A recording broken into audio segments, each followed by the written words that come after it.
It was 2017 and Gennady Golovkin was positioning himself as one of the strongest contenders worldwide.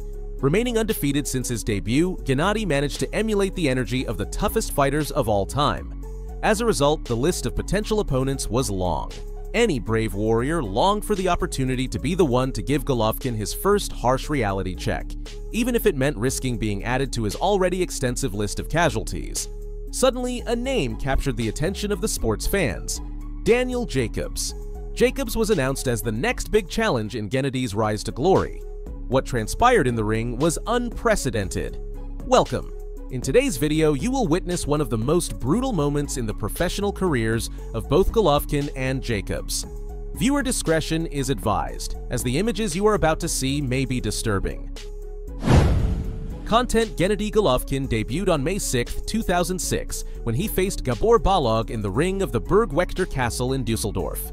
There, he needed only 1 minute and 28 seconds to secure a clean knockout victory. Since then, he became a kind of grim reaper in boxing. His list of contenders turned one by one into his list of casualties. Unfortunate souls claimed by the force of his fists, breaking them down to their very spirits with an offense that over the years no one seemed to decipher, let alone neutralize. For his part, Jacobs debuted on December 8, 2007, defeating Jose Jesus Hurtado by technical knockout in the first round of a 4-round fight. His outcome seemed as positive as Gennady's until 2010, when, on July 31st, Dmitry Pirog defeated him by technical knockout due to injury at 57 seconds of the 5th round. But I don't think it was intentional, and I don't think it was... Oh, down goes Jacobs on a perfect right hand! This first setback would be a trial by fire for Jacobs, who recovered to continue adding victories to his professional record. This quality led him to face, as one of the greatest challenges, the prodigy from Karaganda, Kazakhstan. The fight on March 18, 2017, in the legendary ring of Madison Square Garden, both fighters faced their destiny. Golovkin entered the fight as the #1 in the world middleweight rankings, but he was closely followed by Jacobs, who was ranked #2. Therefore, it was no surprise when it was announced that the World Boxing Association, WBA, International Boxing Federation, IBF, World Boxing Council, WBC, and International Boxing Organization, IBO, middleweight world titles would be on the line. Judges Steve Weisfeld, Max DeLuca, and Don Trella were tasked with naming a worthy representative of these organizations, assuming the power of their fists didn't settle it first. With Charlie Fitch as the third man in the ring, the fight began. Round 1. From the first moment, Gennady appeared dominant. He took control of the center of the ring and forced Jacobs to fight at the edge of the ropes. Jacobs was not exactly a passive fighter, extending his left hand to test Golovkin's guard. Once both fighters felt confident enough, the first attacks began to unfold. However, this round was more of a feeling out round for both. Extra where you've got to be very wary of what you're dealing with. Oh, absolutely, but look, we are in New York. Round 2. Gennady came out of his corner determined to corner Jacobs, and he succeeded. He backed him up until his back hit the ropes, and when Jacobs had no other choice, he was forced to engage in a clinch. Golovkin was already throwing bombs, while Jacobs focused on avoiding these blows landing on his body. Occasionally extending his left, Jacobs also seemed to have a plan. In the last minute of the round, he abandoned his passive stance, and his good footwork in lateral movements kept him active. Dictated by Golovkin. Round 3, Gennady repeated the formula that had made him the aggressor in the previous 2 rounds, but Jacobs seemed to know it well enough. Before opting for a clinch, he tried his luck, attempting to neutralize it with his left hand. Golovkin remained the primary aggressor, but there was another bad guy waking up in the ring. It seemed increasingly unlikely that a simple knockout victory before the halfway point of the fight was a probable scenario. Good body shot there by Golovkin as he gets in range. Round 4. Jacobs seemed to be getting comfortable fighting at the edge of the ropes when, in an instant, he hit the canvas.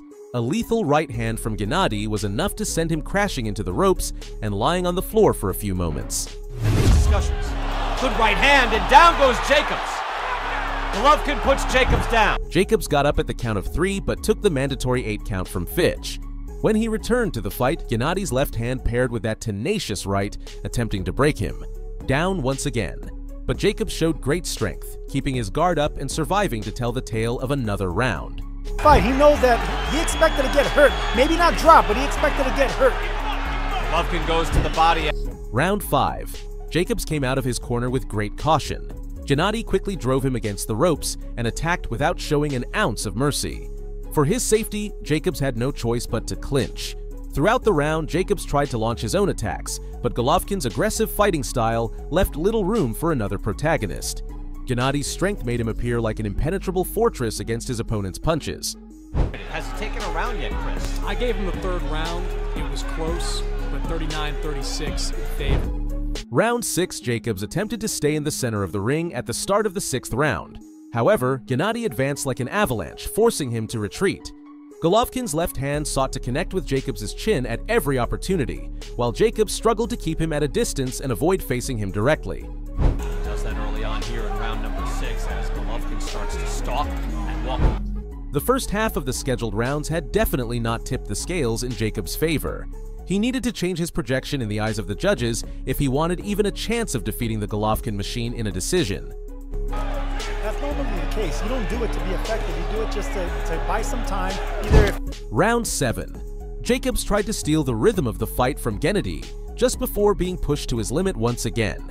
Now, he seemed fearful of how close Golovkin was getting, and it was no wonder when within reach, Jacobs had to withstand brief but powerful combinations that hit his body like guided missiles.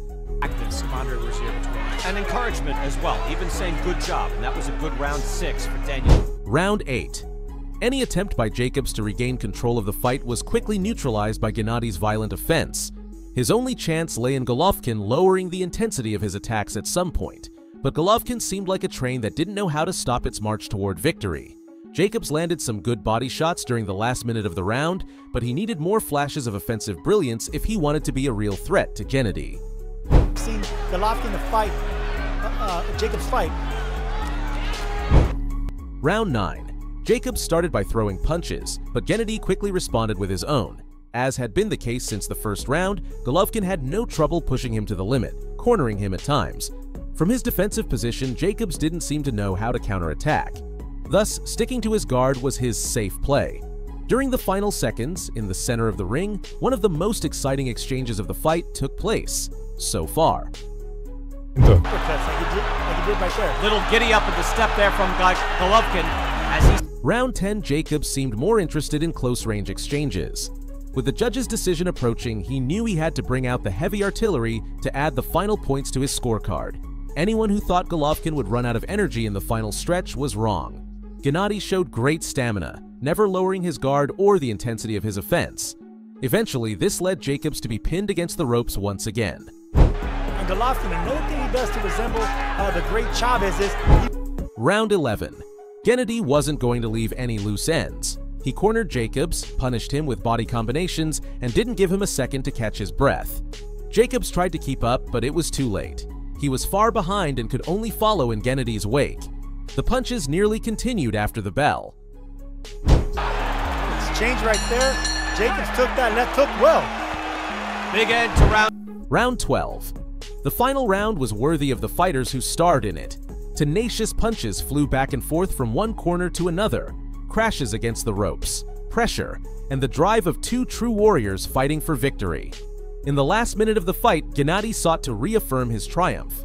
But this time, Jacobs knew it was all or nothing, and he refused to give up the center of the ring.